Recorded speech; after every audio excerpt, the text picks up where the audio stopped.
अच्छा, हमने पिछले लेक्चर्स में इक्वल सेट्स की कुछ क्वेश्चंस किए थे, याद है? दो सेट इक्वल कब होते हैं? जब दोनों में एक जैसे एलिमेंट्स हो। Very good. अगर सेट ए में 1 2 3 है और सेट बी में भी 1 2 3 है तो फिर हम कहेंगे ए इक्वल्स टू बी। अब अगर सेट ए में 1 2 3 है और सेट बी में 3 4 5 है तो फिर क्या होगा? A is not equal to B. सही है, एलिमेंट सेम नहीं है। अब देखिए, सबसेट्स की दो टाइप्स हैं।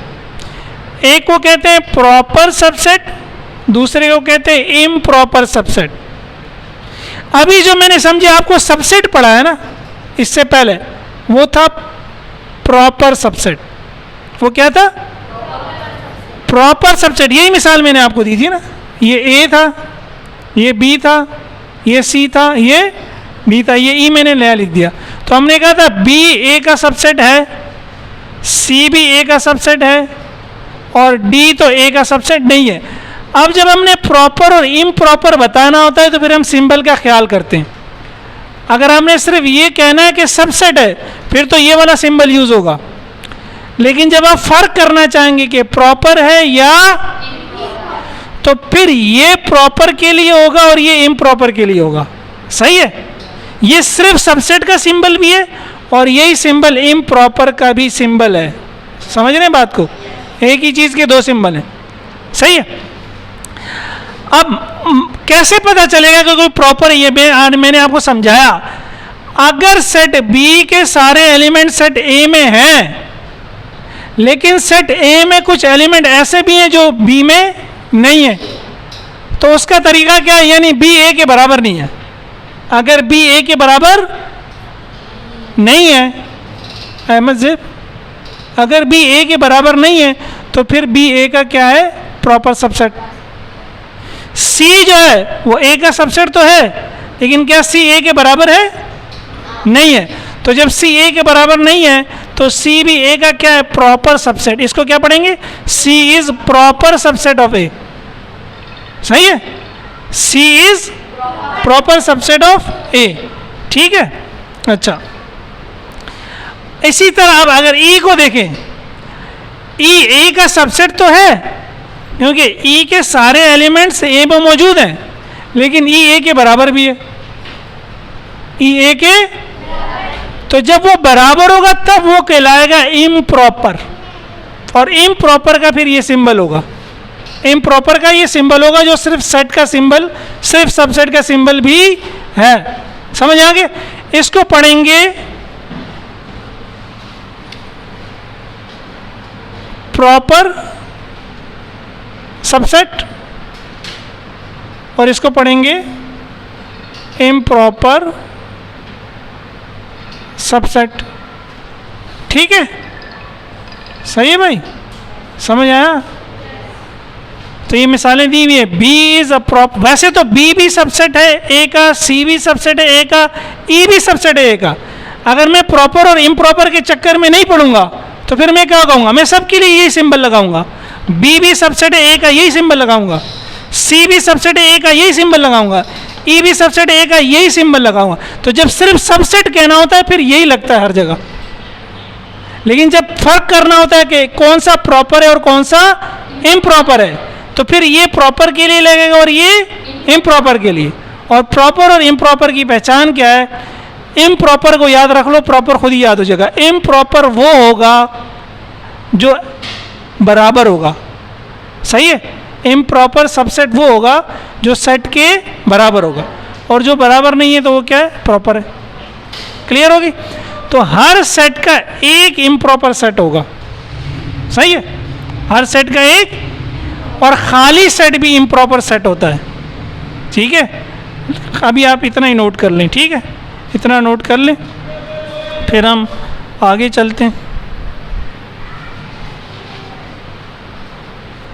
चलें, देखिए पिछले लेक्चर्स में हमने स्पेशल सेट शुरू किए थे, टाइप ऑफ सेट 8 मैंने आपको बताए थे। ठीक है, तो अभी जो हमने सबसेट पढ़ा उसको आप नंबर 9 दे दें। फिर प्रॉपर सबसेट और इम्प्रॉपर सबसेट तो उसकी टाइप्स हैं। तो 10वां जो स्पेशल टाइप ऑफ सेट है वो है सुपर सेट। इसके नाम से इज़ार है, देखें, a set that contains all the elements of a smaller set is called a superset. एक ऐसा सेट जो किसी छोटे सेट के सारे एलिमेंट्स को अपने अंदर ले ले, वो क्या कहलाएगा? Super set. Look at previous example, यानी ये भी इससे पहले जो मैंने आपको समझाया, क्या समझाया इससे पहले मैंने आपको? सबसेट ना, ठीक है. उसमें मैंने ये सेट्स लिए थे कि ए है 1 से लेकर 10 तक, बी है 1 2 3 और सी है 7 8.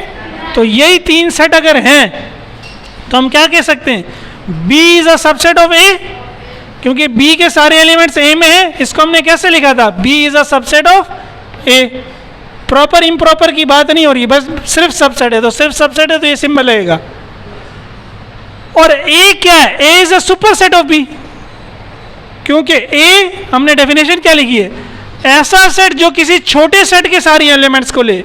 अब ए बड़ा है और बी छोटा है, और बी के सारे एलिमेंट ए में है, तो ए बी का क्या हुआ? Superset. A is a superset of B. इसी तरह A is a superset of C, B is a subset of A, C is a subset of ए.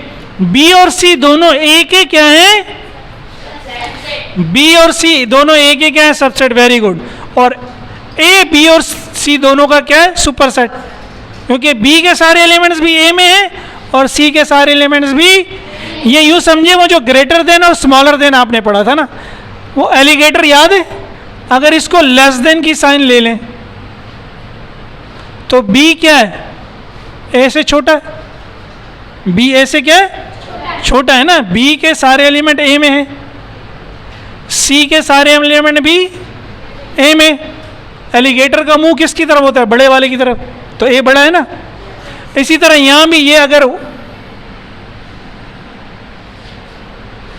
तो ए इज ग्रेटर देन बी, ए बड़ा है, again B छोटा है, और ए is greater than सी. समझ में आया? इस तरह समझ लो. समझो ये जो हम निशान लगा रहे हैं ये वो ग्रेटर देन, या ये लेस देन वाला निशान है और ये ग्रेटर देन वाला है. लेकिन इसको पढ़ेंगे कैसे सेट में? इसको सबसेट पढ़ेंगे और इसको सुपर सेट पढ़ेंगे. क्लियर है? अब मैंने एक आपको एग्जांपल दी है. अच्छा, पावर सेट, पावर सेट की example the. A set that contains all the subset is called a power set. एक सेट है ए, इसमें 1 2 3, इससे हम बहुत सारे सेट सबसेट बना सकते हैं. इससे हम क्या कर सकते हैं? पहला सबसेट क्या होगा? नल सेट, खाली सेट. इसको नल कहते हैं और इसको यूं भी लिख सकते हैं, एक ही बात है. या तो यूं लिख दें या तो यूं लिख दें, दोनों नल सेट है. फिर 1, ये एक पूरा सेट हो गया ना, और सबसेट है क्योंकि ये ए में मौजूद है. फिर 2 भी ए में मौजूद है. फिर 3 भी इसका सबसेट है. एक एक को मिला है, अब 2 को मिला है. 1 और 2 दोनों ए में मौजूद है. हेलो, मैं समझा रहा हूँ, इधर उधर क्या देख रही हूँ? 1 और 3 दोनों मौजूद हैं ए में. 2 और 3 दोनों मौजूद हैं ए में, और 1 2 3 मौजूद हैं ए में. तो ये सारे ए के सबसेट्स हैं. इन सब का सेट, यानी इनको भी एक ब्रैकेट में बंद कर दो. इन सारे सबसेट्स का जो ये सेट बना, ये पावर सेट बना ए का. तो इसको लिखते कैसे हैं? पी और ब्रैकेट में सेट का नाम. इसको पढ़ेंगे क्या? पावर सेट ऑफ ए. क्या पढ़ेंगे? तो याद रखिएगा, जब भी 3 एलिमेंट होंगे, कितने एलिमेंट होंगे? तो 1 2 3 4 5 6 7 8 सबसेट बनेंगे. जब 3 एलिमेंट होंगे तो कितने सबसेट बनेंगे? 8. जब 1 एलिमेंट होगा तो 2 बनेंगे. जब 2 एलिमेंट होगा तो 4 बनेंगे. जब 3 एलिमेंट होगा तो 8 बनेंगे. फिलहाल इतना याद रखें, फिर मैं वजह बताऊंगा ऐसा क्यों होता है. अब ये हमने खुद करना है. बी है ए बी सी, आपने पावर सेट ऑफ बी यहाँ बनाना है. ठीक है, अभी मैं चेक करूँगा आगे. एक आखिरी चीज़ देख लें, कार्डिनैलिटी ऑफ सेट. डेफिनेशन है, किसी सेट्स के जितने एलिमेंट्स हैं, एलिमेंट्स की तादाद, वो क्या कहलाएगा? उसकी कार्डिनैलिटी. का number of elements of a set is called its cardinality. जैसे ए कितना है? 1 2 3, तो हम कहेंगे कार्डिनैलिटी ऑफ ए कितना है? 3. इसमें कितने हैं? 1 2 3 4 5, तो कार्डिनैलिटी ऑफ बी इज 5. ठीक है, सही है. पढ़ने की आदत ख़त्म हो गई है ना, अब नींद आ रही है आप लोगों को। ठीक है, तो यहीं पे हम अपनी क्लास स्टॉप करते हैं। व आखिर दावाना अनिल हम्दुलिल्लाहि रब्बिल आलमीन।